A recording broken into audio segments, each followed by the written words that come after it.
Halo semuanya, selamat datang. Bertemu lagi bersama saya, Sir Johan. Di video nomor 1 ini, saya akan membahas rahasia menyusun kalimat dalam bahasa Inggris dengan grammar dan tenses yang baik dan benar. Masalah utama dalam writing atau menulis dan speaking atau berbicara, biasanya itu kita banyak yang bertanya ya, kapan atau bagaimana atau di mana sih memakai to be, to do, to have, ya.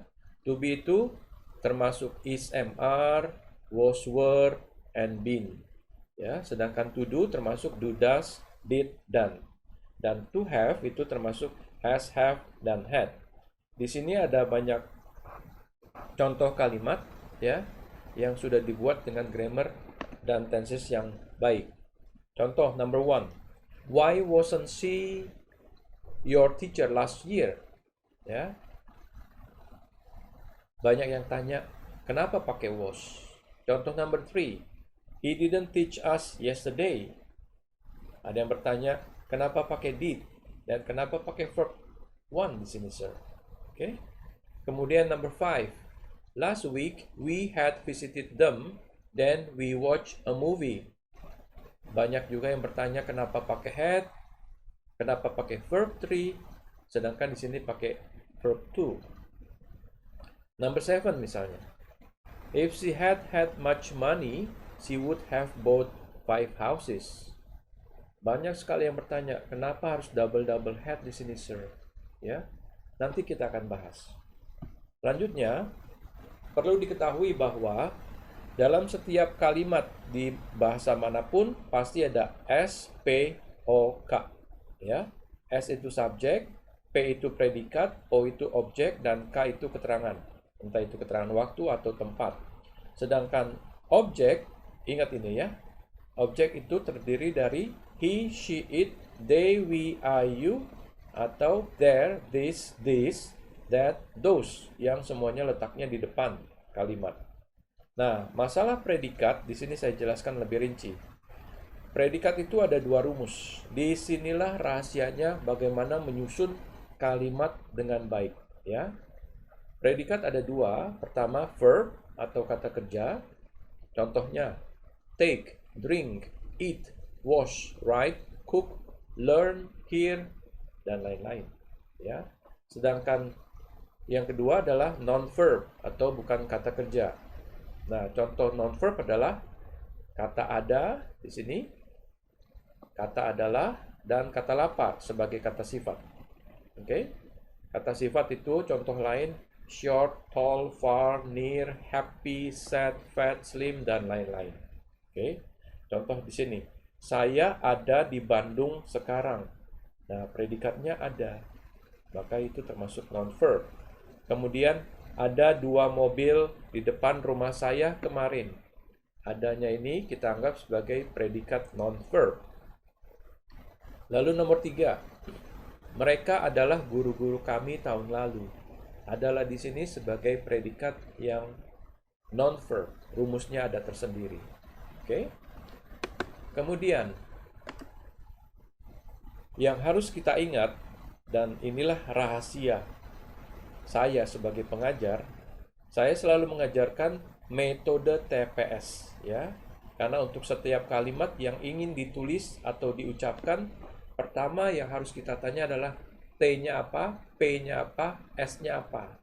T mewakili tense, kapan aksi terjadi, entah itu present, past, and future. Sedangkan P itu mewakili predikat. Seperti tadi saya katakan, ada verb, ada rumus verb, ada rumus non-verb nanti. Kemudian S adalah subjek, ya. Contoh kalimat, Dea ada di Bandung kemarin.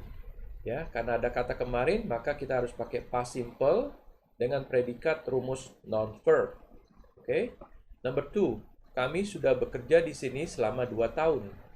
Di sini kita harus pakai present perfect dengan rumus verb, ya.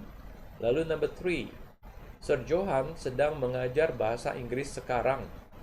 Karena ada kata sedang, maka kita harus pakai rumus present continuous. Oke. Dan berikutnya number 4. Kapan perjanjian itu disetujui oleh mereka? Ini adalah fakta, maka kita harus pakai rumus present simple, struktur pasif. Oke. Kemudian yang harus kita ingat juga bahwa tadi kan saya bilang ada rumus, ada metode TPS. T-nya adalah tense, ya. Nah, kita harus menghafal 12 tenses. Oke? Jangan khawatir. Gampang menghafalnya. Tinggal dibagi 3 kali 4, ya. 3 kali 4 hasilnya 12. Oke? Tiganya apa, sir? Tiganya itu adalah present, past, and future. Sedangkan 4-nya adalah simple, perfect, continuous, and perfect continuous. Ya.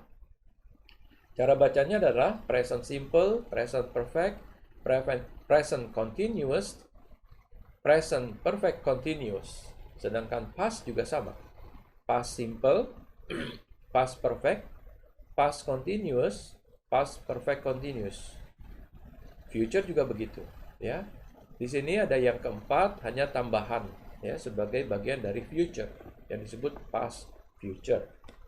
Baik, selanjutnya yang harus kita ketahui juga adalah di dalam bahasa Inggris ada auxiliary verbs atau kata kerja bantu, ya.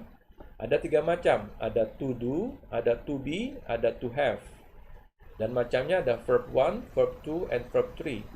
Verb 1 itu untuk present, verb 2 untuk past, and verb 3 untuk perfect atau pasif, ya. Jenis to do itu ada untuk verb 1-nya adalah do atau does, verb 2 did, verb 3-nya done. Jadi do, does, did, done. To be itu ada verb 1-nya is, am, are, verb 2-nya was, were, verb 3-nya been. Jadi bacanya is, am, are, was, were, been. Oke. Sedangkan to have, verb 1-nya adalah has atau have, verb 2-nya adalah had, and verb 3-nya adalah had. Bacanya has, have, had. Semuanya ini pemakaiannya tergantung dari subjek, ya, seperti yang saya tulis di sini. I, you, they, we itu pakai do, he, she, it pakai does. Oke? Nah, demikianlah penjelasan video pada video pertama ini. Kalau kalian memerlukan channel ini untuk belajar materi lainnya, jangan lupa bantu channel kami dengan klik subscribe, like, and share. Semua pertanyaan atau permintaan latihan tambahan bisa kalian ajukan dengan cara follow akun Instagram kami lewat DM tentunya di eec.bsd, ya. Jangan lupa dapatkan kejutan bonus atau giveaway harian. Baik, terima kasih sudah menyaksikan materi ini. Semoga bermanfaat bagi kita semua. Have a nice day.